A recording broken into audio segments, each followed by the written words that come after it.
Hi, this is Jeff from Airstream Nerds, and previously we've talked about hooking up our camper, and we've talked about prepping the vehicle, prepping the trailer. Now we're back home from our trip, and now let's talk about what we do to get it unhooked and back in place. Airstream song, cruising to the campsite singing our song. Airstream song, we are the Airstream Nerds.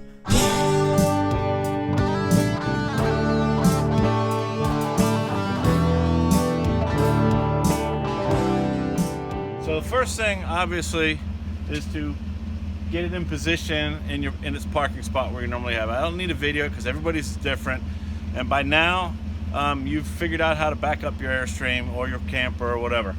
So I generally want to have my front about a foot from the edge of here, just because I don't want it right on the edge. So I have it situated where I want it. Truck is still running. I've just gotten home. So the very first thing that I do after I get the camper in place is I put the wheel chocks down. Now when I'm at home, the only thing I use is these wheel chucks. Mainly because, like, when you're camping, you put down the stabilizers, you put your T-braces in here to keep the wobbling and everything off while you're moving around in the camper. At home, I don't really care if it wobbles because I'm not staying in the camper. I just go in there to do stuff. So I put these two on both sides. Now, on my previous video, when I was doing this a couple years ago when we first got these, I put them in upside down, mainly because we did this at a campground and there was a million mosquitoes. So just make sure when you set these up that this the crooked part, that's at the top. So your tire goes here, not the other way around. So let me go ahead and put this on the other side. I'll be right back.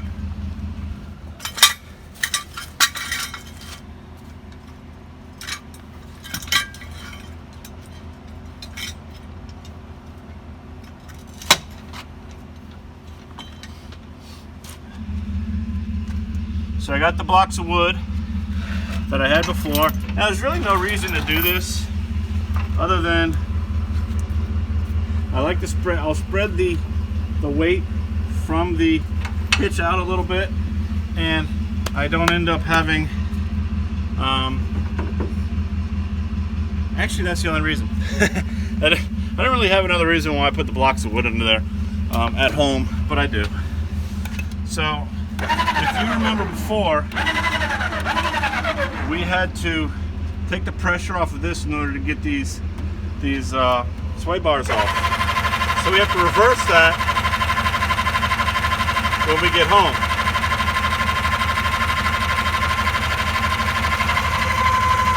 So what I'm going to do is I'm going to raise it up. And again, what I'm doing is I'm straightening it out a little bit to take the pressure off.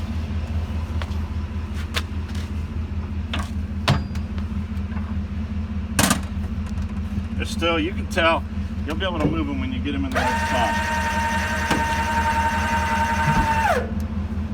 So, take that off, pop that forward, tilt it, take your arms off. Now when I'm camping, I kind of just keep them right here and put the thing on, that way I don't have to stash them, but when I'm at home I put them in the shed just because it's easier. So, and just because that side is loose does not always mean when you're like setting up a camp and unhooking that both sides are loose. So you may need to go up or down with that. Luckily here I'm level.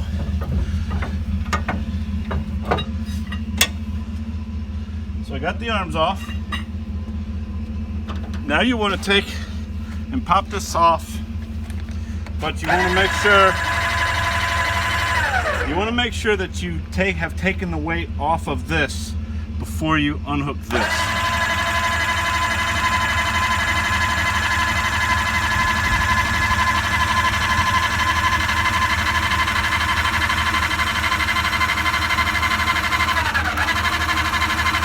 So as you see, you go pretty far down, and depending on where you're at, like in a campground, using all four of these blocks there has been times where if I'm on a slope and the truck is a little farther down a hill or something like that, that I can't release enough pressure with 4 blocks on, and that can become a pain in the rear end. So at that point you have to put the arms back on. So since I'm at home, I know that I can get to the point where I can take out a piece. I know 4 of them is good at home, but when you're camping you may not want to do that stack. Maybe just one or two at the bottom. Anyway, so now I got there. Let me unlock my lock.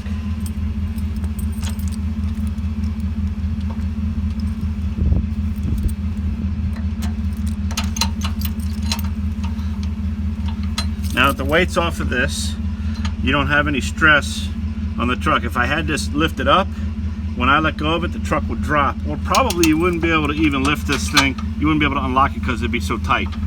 So now I'm off of the truck, and I want to basically raise the trailer back up off the ball so I can pull the truck and get it out of here.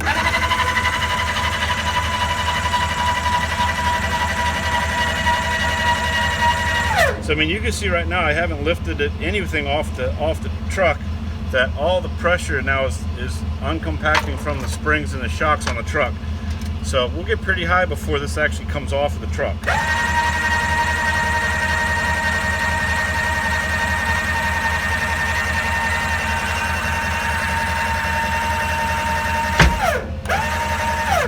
So make sure that you're clear enough that you can pull forward without hitting this. And I'm at home, I don't really need to put a lock, but this way I don't lose my lock. So I just keep the lock on there. I mean, it's a cheap lock. All you gotta do is get a bolt cutter to break it. It's nothing for security. It's more like for safety. I have a lock on here instead of a cotter pin that could fall off or something like that, so I don't have a problem with this popping loose while I'm driving down the road or whatever. So let me pull my truck forward.